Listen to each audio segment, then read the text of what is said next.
I'm going to go ahead and move on to the Treasurer's Report. That's also over here on the left, up at the top under the Financial Pull-Down menu.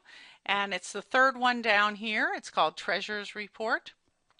So when we click on that, that brings up what's going to be the equivalent of our income statement or profit and loss. We're going to go ahead and include all of the funds here on this first one. There is a little section here to choose a fund, and so we can do that. But for our first Treasurer's Report, I want to go ahead and just show you some what I call normal columns on a Treasurer's Report. As you can see here, we have the period activity, which refers to that month that you're choosing. The monthly balance is next, the budget balance. And then year to date is how much from the whole beginning of the year to the date of the income statement or Treasurer's Report versus the budget for that same time. So let's go back here under the options and let's choose our March date, March 2011, and make sure that our columns are straight. We haven't chosen any of the funds specifically. You could include all of your accounts with zero balance here. I'm not going to do that for mine. I'm just going to show you all the accounts that have activity. So this is a nice presentation of all the money that has come in. So you can see up top here all of our general fund, building fund, missions, other income. And then as we scroll down here, everything is divided up into nice, neat packages. You'll notice that we make use of the subtotals. If you've ever tried to read a Treasurer's Report or any kind of financial statement without subtotals, it's really hard to understand. This way, it's divided up into manageable chunks or categories that allow us to look at each individual area and see how we're doing, especially when we're comparing it to a budget. So budgets are basically just a best guess or an estimate of what's going to happen during that time period. So what we hope to do here is show you how your actual activity, the period activity, compares to the monthly budget. So the administration here would be a really good example. It's got all the different line items. And again, what treasurers or financial people are usually looking for are patterns. So you can see that the monthly budget here, for example, is 154. We spent 156, so we're a little bit over. And then the year-to-date amounts can be compared over here on the right-hand side. It's very informative when you can see how you're doing in real life compared to what you've budgeted. And especially when funds are limited, as they are a lot of times in churches, we want to make sure that we're using our resources, wisely, and that nobody's taking, a greater share of the money or the pool than we can afford, really. So we want to make sure that everything's following along with what's been budgeted for that area. So basically your Treasurer's Report is going to be over a period of time. So that's why it's called period activity and year-to-date amounts. What you're talking about here is movement from January to March in this case. So it's over those 3 months, how much money has come in versus how much money has been spent. So when we look at a treasurer's, we're not looking at the fund balances. And that's probably one of the most important things to understand when you're trying to understand financial statements. When you look at the balance sheet, you're looking at those fund balances and the cash accounts and the liabilities. However, these 4s and 5s, and I'll just scroll back over here to the left so you can see real easily, yes, the 4s are on top here, and then the 5s, the expenses get paid out. So if you pay more money out than you receive in, you know what happens? You have a negative. So you go in the hole, basically. So same thing as at home. When you spend too much money, more than you have coming in, then you go in the negative. So typically what you're going to see on a financial statement is things are in debits and credits, and I'm not really going to get into that. But if something is in the negative, it usually shows that it's contrary or opposite to the way it's supposed to be. So that's just kind of a good indication that you've either overspent or something else is going on with that. I'm going to go ahead and do my building fund because that's the one that I wanted to track on all night. So I'm going to go ahead and click on the building fund balance, and I'm going to show you just a detailed one without the budget items. So I'm going to take the budget and throw those back over to the left, and I think I'm just going to do a year to date on the building fund. So this is going to be just a real simple little income statement or treasurer's report. Hopefully I can get this big enough for you to see it.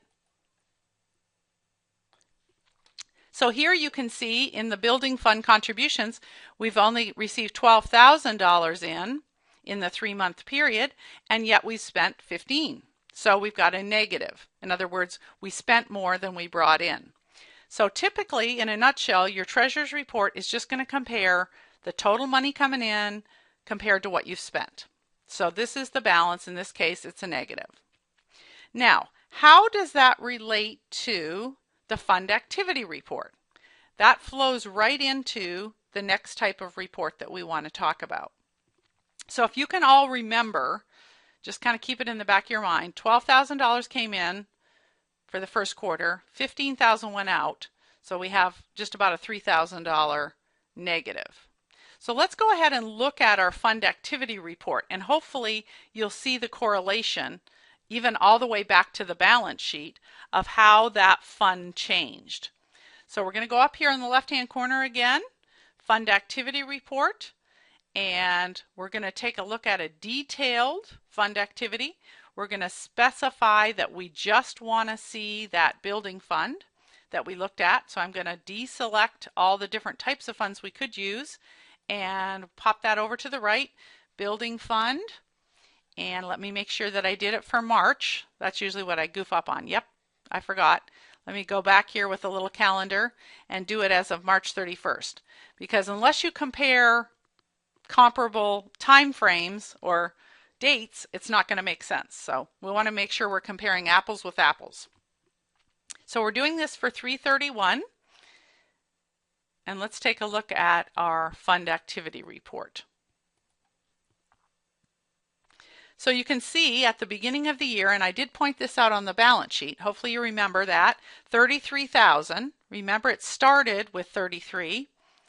I'm going to try to make this a little bigger.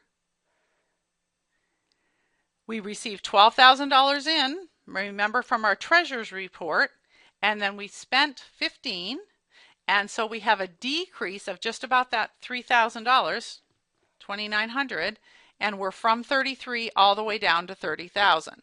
So that's how the treasurer's report kind of fits inside of this fund activity.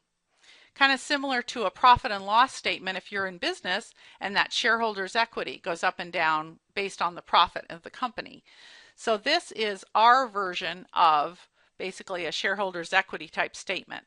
So when we talked about fund activity report, it kind of acts like a reconciler, which is really good because everybody probably knows about a bank reconciliation where you're comparing the money in your books to what the bank says you have.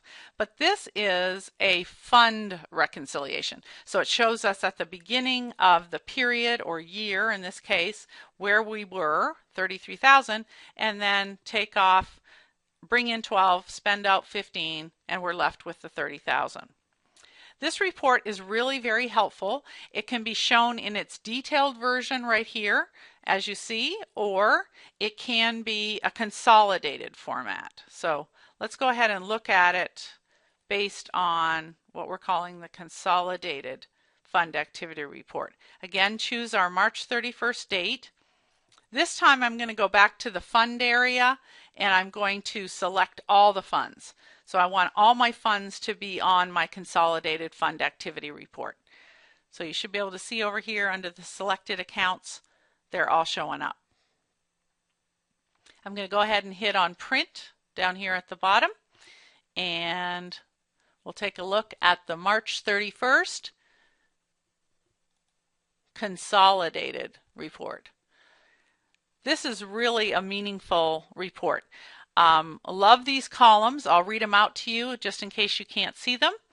We've got beginning balance, receipts, disbursements, transfers, and then the ending balance. So if you read it across the page like a book, you'll start off, you can see here, let me make it bigger. Okay, so here we see our little example. 33,000 in the building, brought in 12, spent out 15, 30,000. So this is a great tool to break down how your funds have changed. In other words, at the beginning of the year, that's kind of why I put that beginning balance on my balance sheet. I want to see we started off with 1,310,000 and we ended up, as of the end of the first quarter, 1,306. So we've actually gone down. That typically happens in churches, as we know. Usually the first 3 quarters are kind of struggles to get through and make all the salary payments and everything to our employees. And then in the last quarter, hopefully we make it up around Christmas time. So I think this is a really good tool to use to compare and, like I said before, kind of reconcile your fund balances.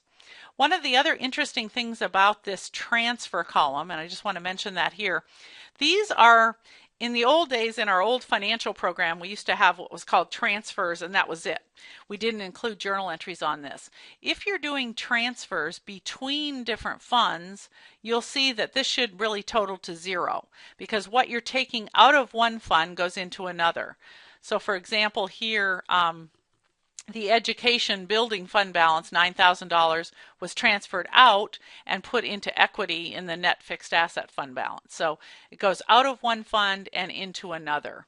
So it's just kind of a nice way to look at that activity and what has happened.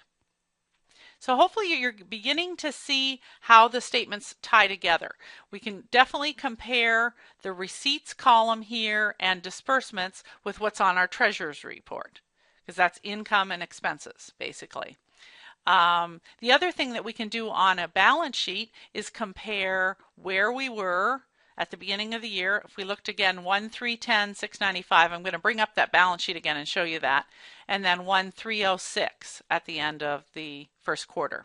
So that's where we went, from 1,310 to 1,306. Let's go take a quick peek back at the balance sheet.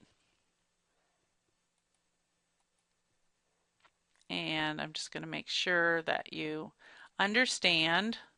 Got that beginning balance on there. And I think we're showing all the detail. Yep, make sure that you can see it. It's down here at the bottom. See down here, total fund balances, 1,310 and then 1,306. So that's where it started out with. This is where it ended up. That little section called the Fund Activity Report, Consolidated, was basically a summary of all this information. It shows you how you got from the beginning of the year to the end of the first quarter. Great. While we're on that balance sheet, let me just stay there just for a second. And yes, I'm going to show the beginning balance here again. Let's talk about another important element on our balance sheet. Again, I'm going to make it way big. The cash account.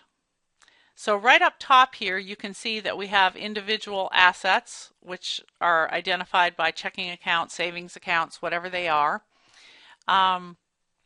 Basically, you might want to look and see how did your cash change from one period to the next. Let me go and actually kind of make an exception on this one, and let me say January. So we're going to break it down right to one single month and take a look at how our balance sheet changed. There we go. Okay, so you can see here at the beginning of the year, January 1, stroke of midnight, 15,000, and then at the end of January we had 11,213. So how can we quote unquote reconcile these numbers? What happened? Well, probably we spent more than we got in to the account. That's probably pretty obvious. But let's take a look at the summary of cash activity and how that really shows us how that account changed, how that cash account changed.